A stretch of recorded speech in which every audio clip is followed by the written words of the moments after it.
अस्सलाम वालेकुम वरहमतुल्लाहि वबरकातुहू। देखती आँखों से सुनते कानों से बलीगुल इस्लाम का आप सभी को बहुत बहुत शुक्रिया। आज का मौजू हमारा ये है कि आखिरकार ऐसे हालात क्यों आते हैं कि सुसाइड करना पड़ता है, सुसाइड या खुदकुशी क्यों करना पड़ती है। अक्सर हम देखते हैं क्या कभी लड़का सुसाइड कर लेता है, कभी लड़की सुसाइड कर लेती है, कभी माँ सुसाइड कर लेती है, कभी बाप सुसाइड कर लेता है, कभी बहू सुसाइड कर लेती है तो कभी उसका शौहर सुसाइड कर लेता है। आखिरकार हालात ऐसे क्यों आते हैं कि सुसाइड करने पर मजबूर होना पड़ता है। अक्सर ये देखा है हमने कि सुसाइड से पहले आदमी के मन में सिर्फ एक ही विचार रह जाता है कि अपनी ज़िंदगी ख़त्म कर लूँ, सब कुछ आसान हो जाएगा। किंतु ऐसा कतई नहीं है। अपनी ज़िंदगी ख़त्म करने से बिल्कुल ऐसा नहीं है कि समस्याएं हल हो जाती हैं। सुसाइड के मामला दिल में क्यों आते हैं, मैं आपको सबसे एक उदाहरण देता हूँ। ज़रूरत, ख्वाहिश। आदमी अपनी ख्वाहिश को पूरा करने के लिए अपने चादर से ज़्यादा पैर से ज़्यादा चादर ओढ़ना चालू शुरू कर देता है, जिसकी वजह से उसके बाद हालात ऐसे बनते हैं कि वो आगे परेशानी में हो जाता है। इसमें एक चीज़ होती है लंबी ज़ुबान। जैसे कि एक गरीब बंदा है और वो खुददार है, गरीब बंदा है और खुददार है।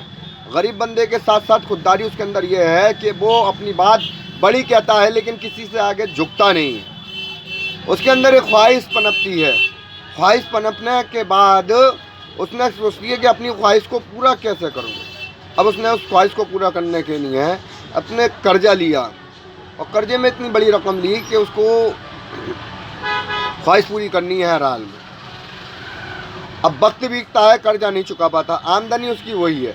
अब वो किसी दूसरे इंसान से उधार नहीं मांगता, क्योंकि उसने अपनी लंबी जुबान की वजह से पहले लोगों पर ऐसी ऐसी बातें करी हैं कि वो झुक नहीं सकता, किसी के आगे झुक नहीं सकता। कर्जदार उससे मांगते हैं, अब उसको बुरा लगता है कि कर्जा मांग रहा है, कहाँ से लाऊं। समय बीतता गया, वक्त बीतता गया, लेकिन वो उस कर्जा अदा नहीं कर पाया। अब कर्जदार उससे बहुत बुरी बुरी बातें करने लगी, जिसकी वजह से वो बर्दाश्त नहीं कर पाता है। अब वो सोचता है कि मैं बाहर जाऊंगा तो लोग बाग मुझसे ऐसा बोलेंगे, जबकि मैं लोगों से ऐसा बोल चुका हूं कि मैं किसी के आगे झुकता नहीं हूं, मैं किसी से पैसे नहीं मांगता, किसी से किसी के आगे हाथ नहीं फैलाता। और अंत में आखिर वो ऐसा सोचने लगता है कि आखिरकार इन सब परेशानी से कैसा बचा जाए, किस तरीके से बचा जाए कि सारी परेशानियों का हल हो जाए। और जब वो सोचने लगता है तो उसके मन में एक बात बैठ जाती है कि अपने आप को ख़त्म कर लूँ, सारी परेशानियों से बच जाऊँगा। और यही वक्त होता है सुसाइड के लिए अपने मन में विचार करने का।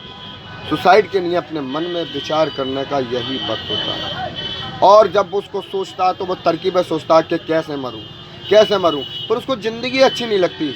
और अंत में आकर वो अपनी ज़िंदगी की जो जीवन लीला होती है वो समाप्त कर लेता है। यही कारण है कि वो अपनी ज़िंदगी से मोहब्बत को बिल्कुल ख़त्म कर देता है और अपनी इज़्ज़त बचाने की खातिर वो मर जाता है। ये वो वाक़या है जिसमें आदमी कर्जा लेकर सुसाइड करता है। तो मेरे भाइयों, मेरे साथियों, दोस्तों, अपनी ज़बान को लंबा मत रखो, समेट कर रखो, ज़्यादा लंबा मत बोलो। किसी के आगे ऐसे हालात, ऐसे अल्फाजात बयान मत करो कि आगे तुम्हें उसके आगे झुकने में शर्मिंदगी महसूस हो। आप उससे प्यार का, मोहब्बत का रवैया अख्तियार करो। उससे ऐसा बोलो कि आगे उसको आपको ज़रूरत पड़े तो वो आपकी मदद कर सके। और जब मदद कर देगा तो आपको हो सकता है आत्मग्लानि महसूस ना हो, आपको कर्जे की ज़रूरत ना हो। और कर्जा अगर आपको हो जाए तो कोई आपकी मदद कर दे, और जब आपकी मदद कर दे वो आपको सुसाइड करने का विचार ही मन में नहीं आएगा। तो मेरे भाइयों, साथियों, दोस्तों, फिर जल्द हाजिर होंगे आपके सामने अगली वीडियो के साथ। आज के लिए इतना ही काफ़ी। अस्सलाम वालेकुम वरहमतुल्लाहि वबरकातुहू।